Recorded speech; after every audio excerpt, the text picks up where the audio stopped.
ప్రముఖ pan India హీరోతో pan India project అంటూ అనౌన్స్ వచ్చిందా? అయితే మీరు ఆ సినిమాకు సీక్వెల్ కూడా వస్తుందని ముందే ఫిక్స్ అయిపోవచ్చు. ఇప్పుడు దర్శకుల తీరు అలాగే ఉంది.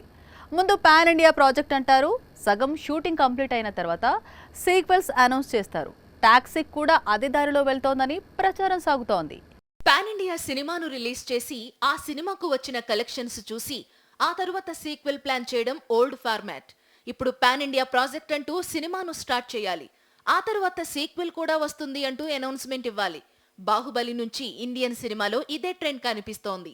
బాహుబలిని సగం షూటింగ్ చేసిన తరువాత బాహుబలి 2 గురించి చెప్పాడు రాజమౌళి. ఆ తరువాత కేజీఎఫ్ కు కూడా సేమ్ ఫార్ములా అప్లై చేశాడు ప్రశాంత్ నీల్. సలార్ సంగతి తెలిసిందే. మొదటి భాగం రిలీజ్ కు ముందు రెండో భాగం కూడా ఉంటుందని చెప్పాడు. రీసెంట్ గా కొరటాల శివ కూడా దేవర సినిమా సగం పూర్తయిన తరువాత టైగర్ ఫ్యాన్స్ ముందుకు వచ్చి దేవరకు పార్ట్ 2 కూడా ఉంటుందని చెప్పాడు. Kollywood star director Shankar sequels విషయంలో నెక్స్ట్ లెవెల్ కు వెళ్లాడు. భారతీయుడికి ఒక సీక్వెల్ తీస్తున్నానని చెప్పి ఏకంగా 2 సీక్వెల్స్ తీసేశాడు. ఒకేసారి భారతీయుడు 2 అలాగే భారతీయుడు 3 షూటింగ్ కంప్లీట్ చేసి పెట్టుకున్నాడు. పాన్ ఇండియా ప్రాజెక్ట్, అధిక బడ్జెట్, భారీ బిజినెస్ నేపథ్యంలో దర్శక నిర్మాతలు సేఫ్ సైడ్ చూసుకుని ఇలా సీక్వెల్స్ ప్లాన్ చేస్తున్నారు.